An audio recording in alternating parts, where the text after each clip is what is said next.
Yo, what's up guys? It is Josh with the Preset Bros, and today I'm going to show you how to make the grooviest pop bass of your life like this.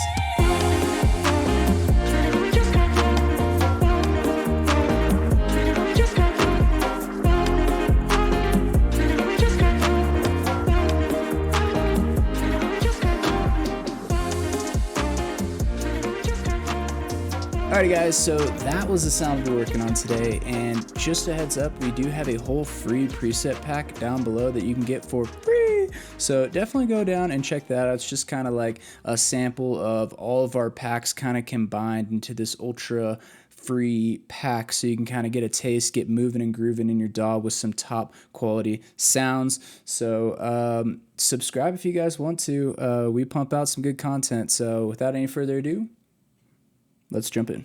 Alrighty guys, so let's go ahead and hear that sound soloed. I do have a processing chain on it, so I'm just going to turn that off. And this is the sound we'll be working on. I have a top layer right here, and then I have a sub right here, but we're not going to worry about that. Honestly, the sound is so strong it can stand alone. I just like to have control of different elements to make it easier for the mixing purpose. But anyways, let's just go ahead and listen to this middle sound right here, soloed. And this is that.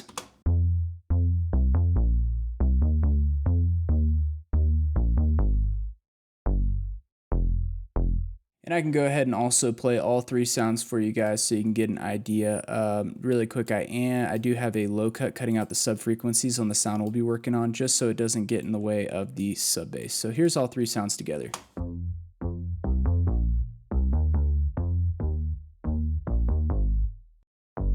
Alrighty guys, so this is the sound. We're going to be moving and grooving, so feel free to follow along and let's jump into it. I went ahead and called it bass guitar just because when I think of like pop as a genre, making it in a computer, like producing it, I feel like you want to, for all genres, you want to get as analog as possible, but especially pop, I feel like they actually bring in real bass guitars or real guitars. Like I recorded a guitar right down here for the little drop part. But anyways, yeah, for pop, a lot of times I just called it bass guitar because I was trying to get that in the mind of being analog.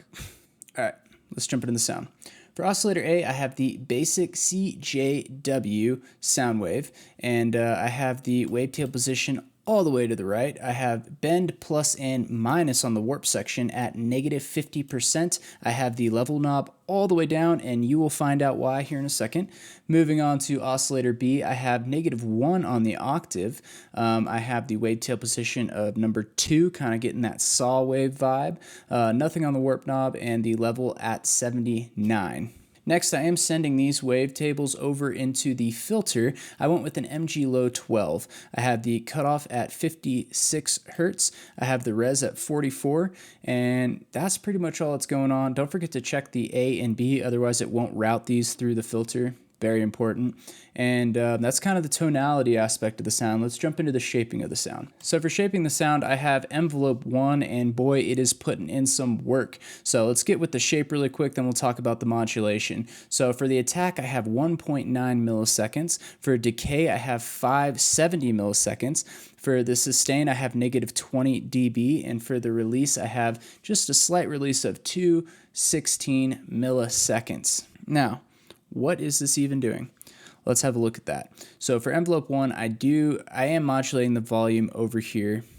And because it is a plucky shape, whatever it's modulating, it's just whipping it up initially. So if you think about the bass note being this long and it's boom, all right on that first initial part, it's going to be boom, and then it'll kind of taper off, as you can see with the shape. I hope that made sense. So yeah, I am modulating the level of oscillator A.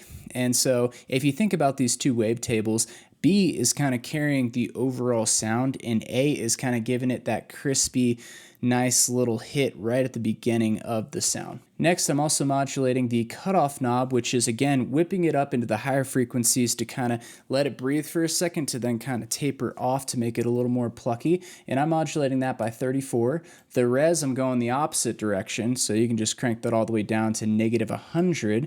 The drive, just giving it a little bit of drive of 12. And the rest of the things I am modulating in the effects section, we will get to in a second. Moving on to LFO 1. So this I'm also using to shape the sound a little bit, and I just wanted a different shape for the modulation. So for this one I have it super plucky. This one I have it kind of coming in a little delayed, if you can notice the attack there.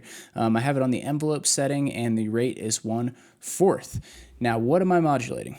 So first things first, I'm modulating the warp knob on oscillator A, and it's the bend plus and minus, and I'm modulating that by 18. So it's just adjusting that sound wave right there really quick, kind of giving it some interesting texture. Next, I'm modulating the cutoff again at 29. I'm pulling that res back at 54, and then I'm bumping up that drive by 16, and that is it. I have a few other things going on in the effects section, so let's jump over to that. Don't forget to check that mono button, and let's go for the effects section. First things first, I kicked it off with a little bit of hyper dimension, mix at 0, size at 0, and the mix at 48%. Next, I have a little bit of multi-band compression. Nothing fancy here. I adjusted the bands just a little bit to kind of shape the sound, and then I have a little bit of gain boost going on at 9.8 dB, the mix knob all the way up. Next, I have a little bit of hard clipper distortion, the drive at 51%, the mix at 66%. Next, I have some chorus, just kind of giving it a little bit of width, and you can go ahead and copy these settings. The mix knob is at 24%. Next, I'm shaping it further with an EQ, and guys, this is probably one of the most useful tricks that I've discovered in Serum, is using the EQ. So you have a sound and you've kind of used everything to shape it. You have all these shapes in the envelope and LFOs, and then you get to the EQ, and this is kind of like your last chance to really kind of hone in on some frequencies. So if there's some you want to eliminate, if there's some you want to boost, and please hear me, this makes a massive, massive difference. And I can even just turn this off and show you. So this is without the EQ. Let's listen to the sound. And this is with. Well, what I'm doing here is I'm boosting around 70 hertz, which is kind of honing in those bass frequencies, the hitchy and the chest ones, and then I'm also eliminating some of the top ends just to kind of clean it up a little bit. So, I mean, guys, if you're making a bass, a lead, chords, whatever you're making, definitely don't sleep on the EQ section because it is incredibly useful. Finally, to finish off the sound, I am using a filter, and I'm using the MG Low 24. I have the cutoff at 106, the res at 29, and the drive at 28. I am modulating the filter with envelope 1, and I'm modulating the cutoff by 39 and the res by -5, and I'm also doing that with the LFO. For the LFO 1, it's modulating by 45 and the res by -34.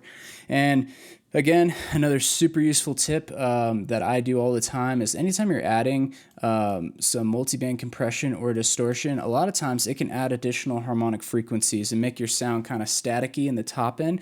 For a bass, we don't want that. We want to control the staticness or the statickiness, whatever. We want to control that top end. And so adding a filter on after, and again, I can show you guys, this is without the filter. That ain't it. But then you slap that filter on, it cleans it right up.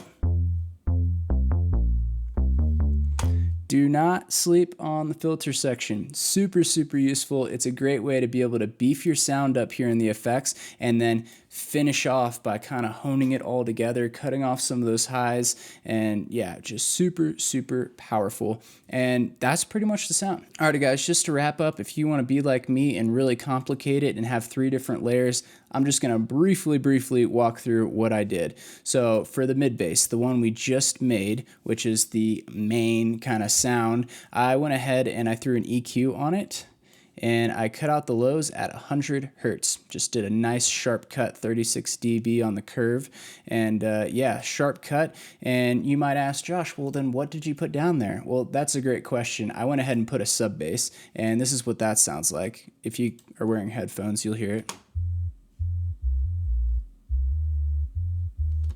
So yeah, just a sub bass, nothing fancy. It could be any sub bass, doesn't have to be the one I'm using. Just get a nice low end. And the reason why I separate these is I just can have further control over the actual sub low end and then the actual bass, right? If I want to add some more width to the bass and I didn't have a sub, I'd have to worry about that. You know, I'd have to take that in consideration. But because I do have my own sub, I can kind of mess with this thing till the cows come home and I don't have to worry about really muddying up the low end. The final thing I did was I took a top bass, and this is what that sounds like. So just a really wide pluck, essentially. I EQ'd the ever-living life out of it, cut at 397, and then a high cut at 1300. Just kind of put it in this little pocket, and yeah, it just kind of sits on there, giving a little more width to the top end of the bass, and that's it, guys. But again, you know, if I take off this top end, if I take off the sub bass and take off this EQ on our bass, and we just listen to it in context, it still sounds great.